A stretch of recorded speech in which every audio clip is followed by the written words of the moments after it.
All right, let's talk about two little words that cause a lot of confusion. Then and than. Since you're watching this, you're probably unsure which one to use. Don't worry, we'll break it down. The good news? There's a simple trick to get it right every time. And by the end of this video, the answer is going to be totally obvious. Here's the secret. It all comes down to one letter. Then equals events. Than equals another, as in comparison. If you remember just that, you'll always know which one to use. Then, E for events, in time. Use then when you're talking about order or sequence. I ate breakfast, then I walked the dog. We danced all night, then we fell asleep. First one event happens, and then another follows. So if it has to do with time or order, it's always then. Than, A for another, a comparison.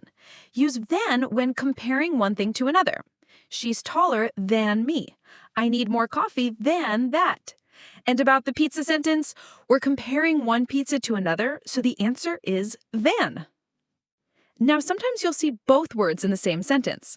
I ran faster than him, then I went home. Here, then shows the comparison, running faster, and then shows the event that happened after. Another versus events, both in one sentence. Here's another trick. You can hear the difference.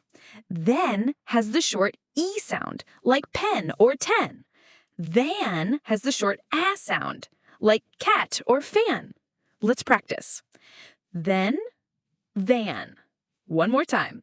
Then, than. So here's the one simple rule to lock in your mind. Then equals events. Then equals another. That's it. E for events, A for another. No more second guessing. You've got this.